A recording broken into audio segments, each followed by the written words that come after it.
Can't control what happens to us very often, but we can control how we are going to react and how we're going to respond. And keeping a light-hearted approach is one of the best ways to do that. Now, the reason laughter can do all of these things that I've just discussed is because it's a different kind of communication than most adults experience day to day. You see, 80% of adult communication happens exactly like it's happening right now. Someone is talking, and if you're lucky, someone is listening. Laughter and play, however, happens at what we call the kinesthetic mode, the experiential mode. And this is information you get through your physical body, your emotions, and your feelings. And we're going to have our first kinesthetic break of the conference. In just a moment, I'm going to count to 3. And when I count to 3, I'd like you to take both your fists, shoot them up over your head, hold them there in a gesture of triumph, and then very proudly and very loudly exclaim, "I'm depressed." A lot of you have the picture already. Well, you're going to need both hands free for this, so if you're taking notes already, it's way too soon. Trust me on this one. Here we go together on the count of 3. 1, 2, 3. I'm depressed. Is that a fact? Now, I see a lot of smiling faces out there. Many of you are laughing. Why do you laugh? You laugh because there is a dichotomy.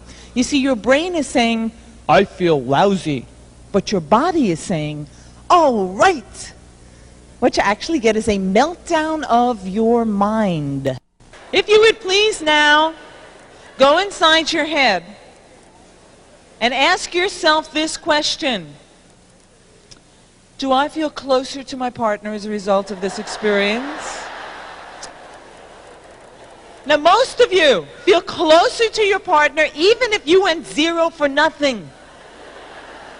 Because you know, if we did this activity for the rest of the morning, sooner or later, you and your partner would get a match. In fact, it would be inevitable. And that is the power of the design of what we call the sink or swim model. That is, everybody sinks or everyone swims together. You need the support and collaboration of your partner in order to make this activity successful. You need to be able to put yourself in their shoes and see how they are going to react and respond. And this is an important quality to develop. You see, sometimes we set goals for ourselves, budgetary goals or health goals, and we can't reach those goals. As I said, the house burns down, things happen beyond our control.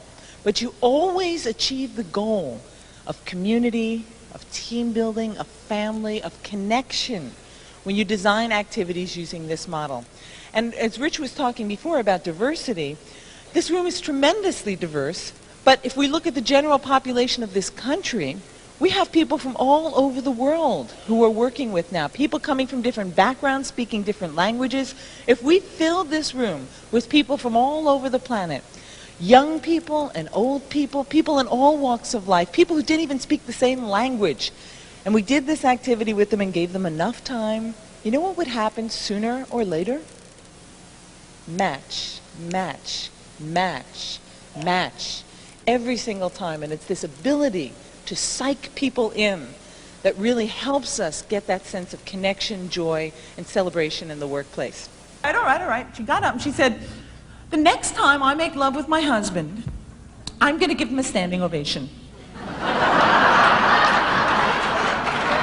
4 seconds later, way in the back of the room, an old skinny man stands on his chair. He says, "I'm her husband. Send me energy." One person wrote, I can still see it, "Cut the song." Underlined. Exclamation point. I went to Matt, I said, "See, people hate the music." And isn't that what we do? We let one person's negativity stop us from doing something that's good for us and good for everybody else, and we generalize it. We think everybody feels the way this one person feels. Well, I actually owe this gentleman a great favor because I got so recommitted to singing songs in my programs that I actually went as far as to make an entire CD. Tomorrow is a promise the world may never keep. hope's a song that must be sung each time you go to sleep. Can you see it with your eyes closed? Take the time to dream. There's wisdom in the asking, yes, if only we believe. There is magic when you let a little love in. Yes, it's magic when you give yourself away. Magic, all we are is changing. You can't hold on anyway. Can't hold on anyway.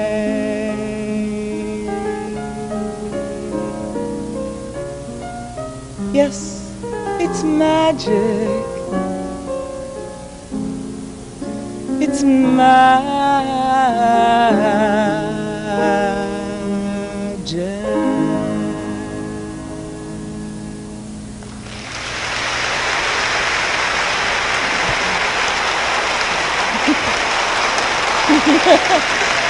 Wow. That we want you to get, and throughout the day, is for you to find out your unique gifts, because each of you has something just as wonderful and special and magical.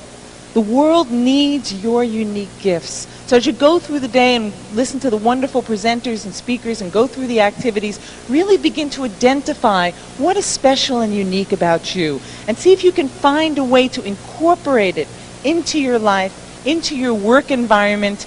Don't let anyone let you cut your song. Go out there and sing it. Look at that. I think we all enjoyed Fran this morning, and I want to let you know she was with us. You're probably wondering what this is all about. Yes, I am, as a matter of fact.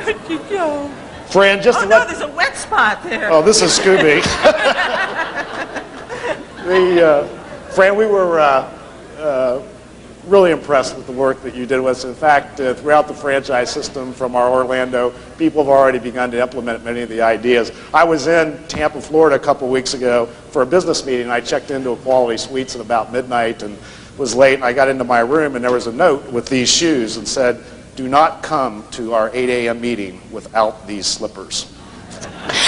So without further ado, what I wanted to do is just briefly invite Rick Ware from the Quality Suites in Tampa and John Rusick up to finish a little bit about some of the work that they're doing based on some of your suggestions. Great.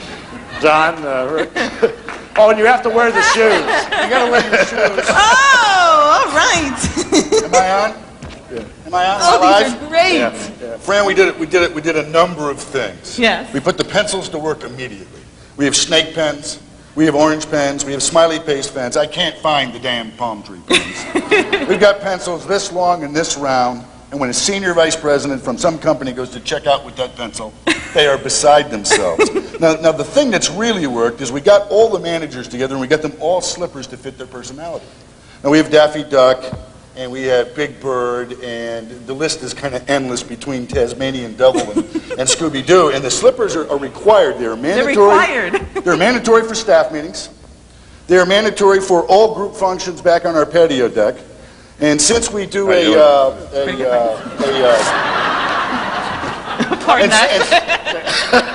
since we do a manager's cocktail reception every evening, I have always invited the managers to go out there and have a couple drinks with our guests every night before they go home. Not without the slippers, no more. The guests love it. We can't yell at each other anymore. And just to prove what that is, I read an article the other day that said the average businesses across the United States every day consume 150 million aspirins a day. And I brought my controller all the way to Vegas just so I had proof, because on our office supply budgeted line item was Excedrin and Maalox. So just to prove to you that it works, this is from the Quality Suites in Tampa. We wanted to get you a little something from the Slipper Brigade to know that what you say does work. Oh, this is a picture, and they're all wearing their slippers. Thank you, Fran. Thank you so much. Thank you. Bye-bye.